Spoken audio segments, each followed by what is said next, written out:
Hello, mamas. Ooh, ooh, gosh, I don't know what's going on with my voice. Put the kitties to bed. It is mommy time. And this is going to be a special segment where we kind of review well known people's videos or documentaries about pregnancy, IVF, motherhood. And what not a better way to start by talking about Beyonce, Life is But a Dream. I don't know if y'all remember that documentary. It came literally, it's been 10 years since it debuted. So we're going to talk about that. But my name is Coco with Africa Pop, Mommy Health and Fitness. And on this channel, we talk about pregnancy, motherhood, and everything in between. So, super excited for this review about Beyonce's Life is But a Dream documentary and or reaction. So I took notes. I watched this over the weekend. It's available currently on Amazon. You can watch it through the free trial on Quillo, I believe, or you can buy it outright for $10.99 currently on Amazon Prime Video. So the film starts off, and let me say, watching it, I did watch it when it was originally released, but watching it again made me, especially now as a mom, at that time I wasn't a mom, I just turned 30 or I was about to turn 30, but watching this film again, really as a mother and someone who's lived a bit more and had some few experiences, such as miscarriage, which Beyonce just addressed in the film, I understood her joy more. I understood the wanting and the longing and the connectivity that she had about being a mother more. So I honestly enjoyed this documentary a lot. So let's get into it. Okay. So the film starts off, and there's several different themes that go on through this film. The main themes are um, her father, the relationship with her father, her career, and her marriage, but more so her pregnancy journey. So the film starts off with Beyonce talking about her childhood and needing her dad's approval, but he wouldn't give it to her because he kept pushing her. But that she got better and stronger, and she's learning to not be so hard on herself and kill herself and to be so critical. She never wants to be satisfied. That's not a healthy way to live. And then she's saying this while she's is basically a voiceover while you pan to a house and her, seeing the trees, the moss of the trees, and being in the field. And then we see Beyonce, her baby sister Solange, in front of a house with a childhood friend, and they're chased by bees. And then you hear the bees, and then you also hear dad say, Beyonce, don't let the bees, sting you. And then you hear the bees, I believe it's live in Atlantic City concert that she had, which I think was a great transition from her being chased by bees and then her talking about the beehive. Um, but what I can say in terms of the opening is that I completely get it. Like, if you look at successful entertainers, particularly in the Black community, they've had dominant male figures that push them. Now, whether it's good or bad or what happened, that's to be discussed at another time. But the overall theme is that they had to be who they were for their children to be able to be successful. And I think everyone, even from Janet Jackson to Beyonce, can say, I didn't understand at the time why my father was so harsh, but being in this business, I understand. And Beyonce kind of later addresses that in the film. But yeah, it makes you better. It pushes you so you can rise to the occasion and make you stronger. So I completely understand that sentiment. And again, she opens up talking about her childhood. You hear her father's voice, you see her as a young girl, and it transitions to um, her in the concert. And then she goes on to say that she's no longer working with her dad and she is now managing herself. Now, that is a huge deal to be an artist and self manage. So I believe she's learned so much from her father that she's decided, hey, I'm going to manage myself. She wants her dad to be her dad, but she also discussed in the film how that has been a hard transition. And at that point in time, it has been difficult. She doesn't go into too much detail, but it's not, it has not at that time ended up the way that she wanted it. What's going on with this hair? Anyway, um, and she spoke about how she had to decide what she wanted. So Beyonce in the film talked about how, especially embarking on this new adventure with her no longer being under her dad's management, um, that she had to decide, did she want to focus on getting hits? Did she want to focus on playing to her art? Did she want to focus on deals? Like she had to have a plan for her future when it comes to her career. Again, she filmed this around 2011, 2012, I believe. But then, um, I mean, we see the result of it. And she said something poignant, I'm paraphrasing, about how she wanted to be more vulnerable and how people don't do body of art anymore when it comes to music. People are just focused on singles and not really creating art, and that she's had the commercial success. She wants to be more vulnerable. She wants to talk about different topics that she didn't talk before. And I really, and I, again, this was the time of Four, and I really can't speak to Four because I didn't purchase it, really didn't listen to the whole album. But I believe particularly after the birth of Blue Ivy and her being married for a couple of years, when it came to Beyonce, you really saw her breaking out of that R&B pop princess queendom into who Beyonce is currently now as an artist. Really, taking a risk for her because she has been a safe artist, even though, through Destiny's Child, she was persecuted and talked about. But I think that was very poignant. And again, if you look deeper outside of all the rumors and everything else, successful people plan and they have a plan of action. They have a vision that is so clear, and they're always working towards that vision. And what she said earlier, that she never wants to be satisfied. That's not a healthy way to live. I mean, if you don't grow, you die, essentially. So either we're living or we're dying, or excuse me, we're growing or we're dying. So I completely understand that sentiment of to not be satisfied, to always push yourself for more. But we got to work for that to be harmonious because that could be dangerous sometimes too. Okay. And then the film goes into her making four. I just said that. And her taking her nephew and his dad to Paris.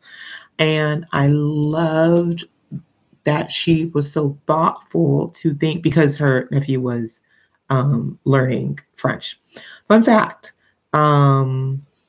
Jules' dad, I went to the same high school as he did. Now, I knew him when he was dating my homegirl. Again, this is high school. This was years before he met Solange. But it's a fun fact. Went to the same high school with Jules' dad, Daniel Smith. Don't know how he looks like now, but he was a very cute boy in high school. He got a lot of attention.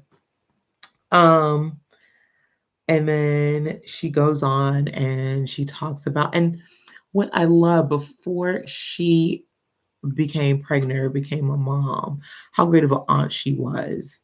and it appears to be to Jules, and how much she included him in things, and how again, like she said, we didn't see Daniel in the clip, but we we knew that she brought him because she wanted him to experience things with the dad because Beyonce values her father, and regardless of what you can say about Matthew Knowles, to her, he was a good father.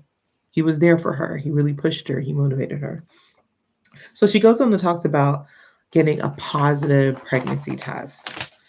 Um, and that she was going to make her announcement. After her announcement, she would perform, or after, excuse me, let me go back. She has a positive pregnancy test, and I believe, with the context of the film, that after she told Jay Z, her husband, that she's pregnant and close family, that she performed the Billboard Awards. Um, and I'm trying to get my timeline um, correct, but again, I'm just reviewing the film. I think this is back maybe in 2011, 2012. Correct me if I'm wrong. But um, she talks about loving relationship with women that understand um, just the what it means to be a woman and the things that we all go through, regardless of our social status. Like, everyone has to piss and defecate. Like, money doesn't take that away. We still, human beings still connect on a basic, we all have to do the same things to survive. We all need air. All need water. Money does not change that. And people didn't know during the Billboard performance, excuse me, yeah, Billboard Award performance, that she was pregnant. Now, I'm not gonna play no clips because Beyonce does not play with copyright. So you're not gonna hear her music. You're not gonna, outside of the thumbnail, you're not gonna really see any images. But we're going to talk about it, and I can reference some materials or some things you can Google to, if you want to, oh, I remember that performance. Or, oh my gosh, in that performance, she was pregnant. And then also um, during that performance, Girls Run the World, really didn't like that song, but whatever. She did the stanky leg. Now, if you're from Texas, and I'm a Houston girl, I saw a little bit of the stanky leg. And now looking back on some of Beyonce's performances, I can see a lot of Southern or different groups or her background show up in some of the choreography of her dances. Is really cool to kind of like, oh, that is that reference part. Oh, that's where she got that from. And she said that people think celebrity lives are perfect. And she goes into how she was pregnant 2 years ago. And again, Beyonce has documented that she's gone through miscarriages. So at least she's gone through two miscarriages. And she heard a heartbeat. Yeah, 2 years ago she was pregnant. So I believe she probably, Blue was born in 2012 January. She was pregnant July of, excuse me, she was pregnant in 2011. So 2 years ago must mean 2009. So probably a year after she got married to Jay Z. Another fun fact, Beyonce got married on my birthday, 4/4. So 4/4 is a special number for me because I was born on April 4th. But she was also born on the 4th, September 4th, and Jay Z was born, I believe, December 4th. So, I mean, I'm not gonna say it's spooky, but I think that's a really cool fun fact that she celebrates her wedding anniversary on my birthday. Her and Jay Z, Sean Carter. So she was in the show, pregnant 2 years ago. She heard her heartbeat. And then she was talking about how she went to a doctor, and then a week later they came back and she didn't hear a heartbeat. And battles with how much she was to reveal by herself. So let's go back to the heartbeat. So another cool thing is that the heartbeat song, she has a song Heartbeat. Now, I don't know if that was on four. I don't know if it was a single that she let out, but she did talk in the documentary that that song Heartbeat was about, oh, so sad. I want to cry. About not being able to hear her child's heartbeat. Mm. Whew, okay. And she battles with how much she reveals about herself. Um, and I get it to a lesser extent, but on her level, I understand people be spreading lies about you, people twist your words. I mean, we're gonna get into about what people said about her not being pregnant and all that good stuff, but I understand why that would be a battle for her.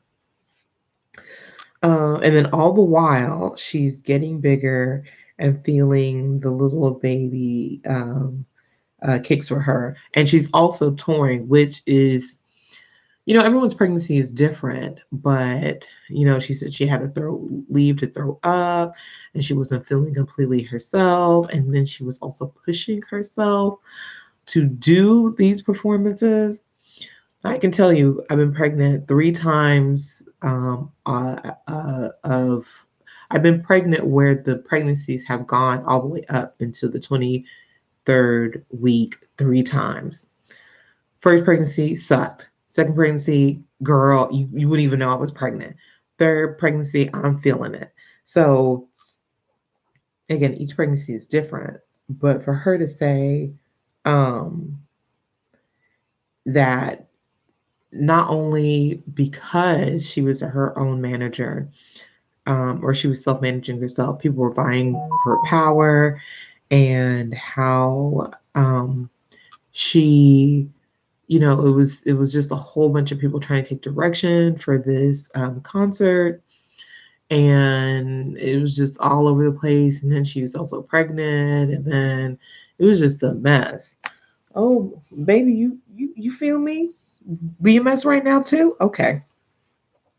And then all the while she's getting, you know, bigger. And so we then see in the film um, that she has a little bump at 20 weeks, and her little bump is so cute. Now, it does look like a little pooch if you didn't know that small pregnancy bump.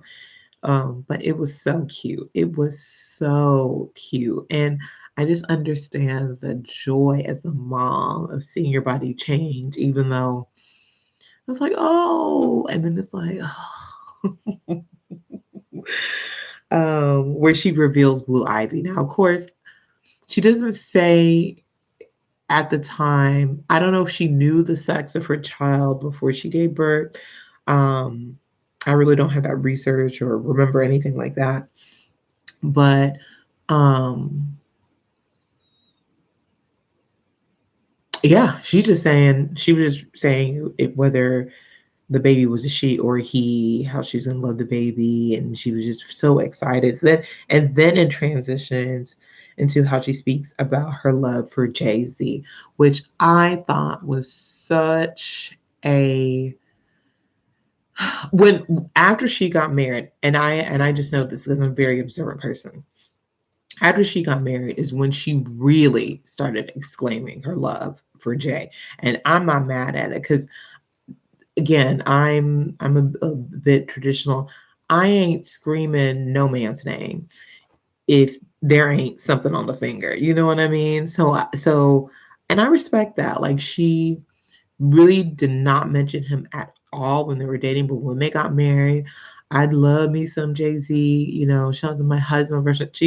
And I know some people felt a way about that, but when you have a good thing to you, no one else understands the dynamic.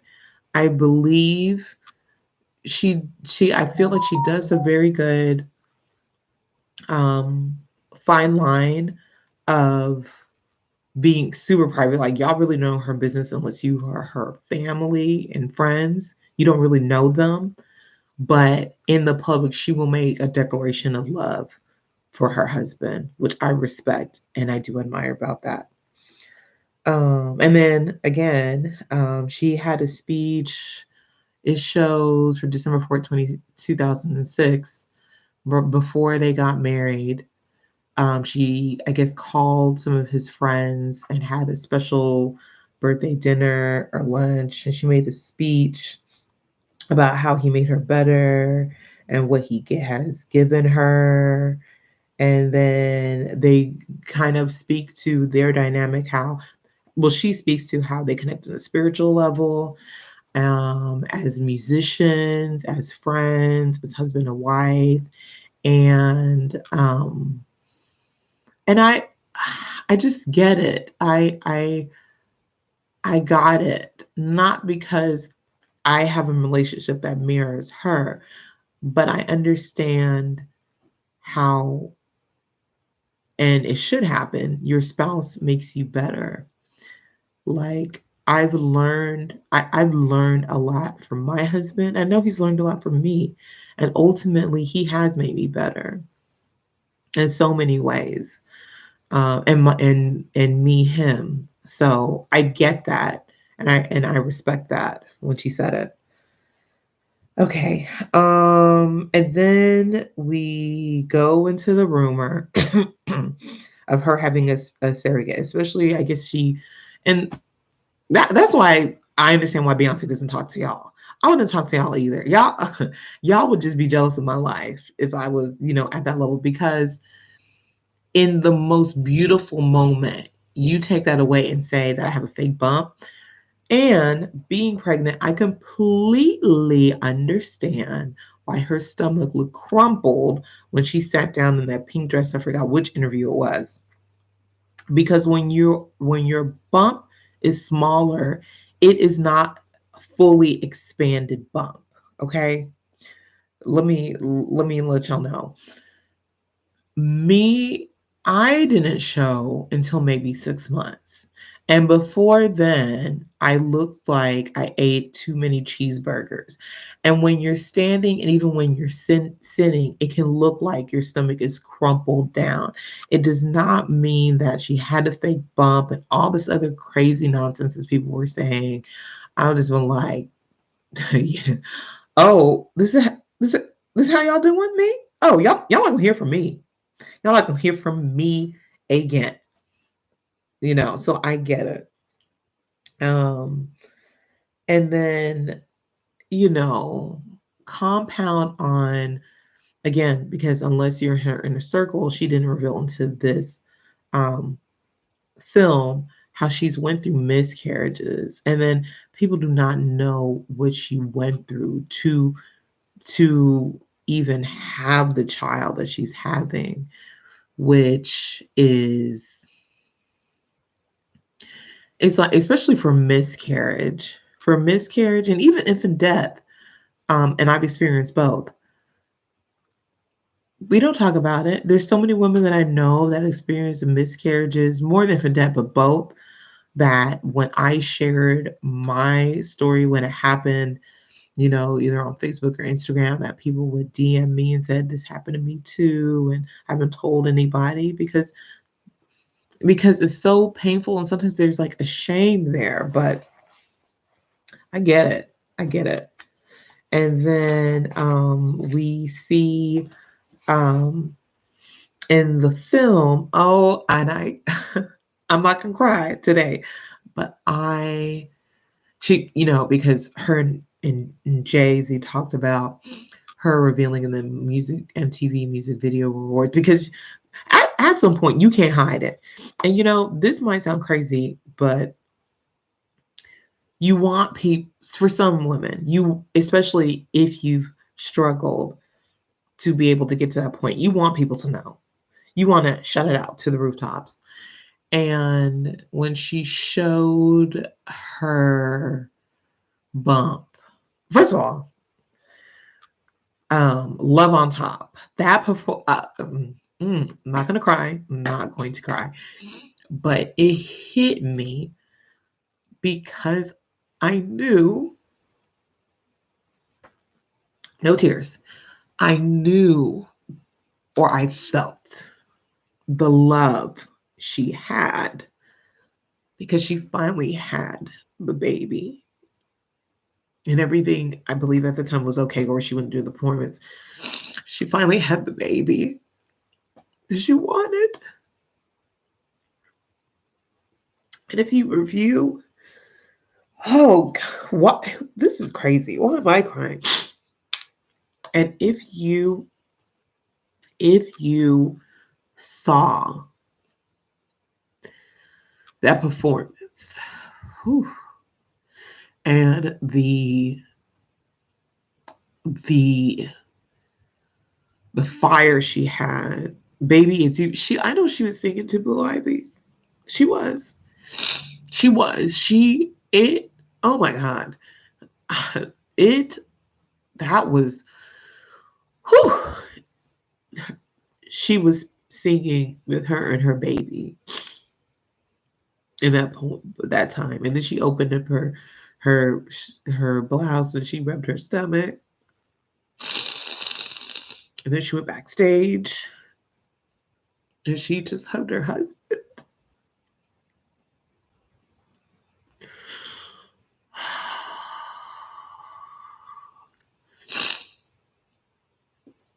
It's one of the most powerful things I've seen. It really is. Because I get it from a woman and someone who has struggled to bring to get to the point where you can say, I am pregnant and show your bum. Ugh, I get it. So it was just beautiful to me. It was so beautiful to me. And then the film ends with her kissing Blue Ivy and talking about how and then, talking about how that she knew her grandmother prayed for her and that her mother prays for her and she's going to pray for her child. She's the dream of her grandmother. It was beautiful. And then at the end, you just see her with her family. And I believe a scene of the concert at the end or something like that. But that, oh my God, that was so, that touched me. That touched me, especially with me starting my motherhood journey when this film came out, like being real serious and being like, okay, we're trying to get pregnant, and not even realizing the roller coaster that we're about to step into. Oh, and then she talked about in the pregnancy, um, how it was just wonderful and how she felt so connected and that the people that she loved were there and that her husband there she felt a special connection and she had her child vaginally and you know it was just and she cherished the contractions and oh my gosh it was oh I loved it. And that's why I'm going to be reviewing more of these stories. I didn't even know that Kelly Rowland have a book, Whoa Baby. I'm going to try to read and review that. I mean, I know, and so my takeaways from the film beautifully produced. She was an executive producer on it. Of course, Parkwood did it. Shout out to the Parkwood team. And then I want to going through rehearsals for her concert. She made a good point that I don't think a lot of people realize is that Beyonce said, "I need a team. I need a team for all of this to work. This is not going to work if it's just me doing it. Y'all digress." And that's so true. Like we see these people and we think, you know, we don't realize that they have a story And then in the start with a whole bunch of money and a whole bunch of people with them, it just grew. They were able to see that they needed a team and they had discernment to have certain people around them. Um, and even like listening to Everything is Love and even on Resonance. I never know if I'm saying that word right. She referenced like I don't know if people really pay attention to what she's saying, but she so references her friend. She is so grateful for the close knit friendship and family that she has. She's like, my friends are goals and your friends are foes. I mean, come on. She really studied y'all. And I forgot the song on Resistance where she just talks about her friends like I don't gotta worry about my friends is good. My friendships are legit and they're good. And that is such a missed. Yeah, she talks all the rich-ish, and that's cool and whatever. But people really miss on the meat of what truly matters. And I think even though she does have the success and the money and all that good stuff, that Beyonce knows all this don't mean nothing. And she even says it like all of this doesn't mean anything. It's about the life you live and the relationships that you have with people. And so it's so funny, you know, but looking back, this film is really about her pregnancy. This film is really, I don't think if she didn't, I don't really think we would get this per se if not for what she went through to be a mother and for the joy that radiates when you become like, let me tell y'all, there's nothing like it. You know, shout out to the career women. I was on that path. My life completely changed once I became pregnant the first time. But then once I had brought home a baby instead of baby being born and dying in the hospital, changes everything. There is something indescribable. But we're gonna get more into it later on this channel. So the main and then the love that she had for her father. And then she also said, I understand why my father was the way he was when he was managing me and why you can be fair, but you can't just be nice and a pushover and let people roll over you in that business. So I can tell she deeply has love and respect for her father, even though the relationship at that point in time was strained. um the she struggles in at this point of how much to reveal and not, but I believe that because of the pregnancy, this is her way in her words to say this is what I went through, because she had her video diaries throughout and I didn't really get into that, but this is her way to say this is the most wonderful experience that I've had. And this is what I'm sharing with you guys. And I think that is wonderful and that is lovely. So I'm also going to do reaction to Homecoming because it's been 5 years since Homecoming, Netflix documentary, which is amazing. And we're going to get into that. But, and then now it's 10 years. Life is but a dream. And it truly is. And I really I appreciate this film more 10 years later. So this is Coco with African Pop Mommy Health and Fitness. That you know, this is a supportive space for you to you know voice your frustrations or learn some information about when it comes to IVF, pregnancy, motherhood, and all things you know in between with humor, science, and style and grace. My name is Coco, and I will see you the next time. Peace. Oh, and mamas, keep that bump popping. Bye.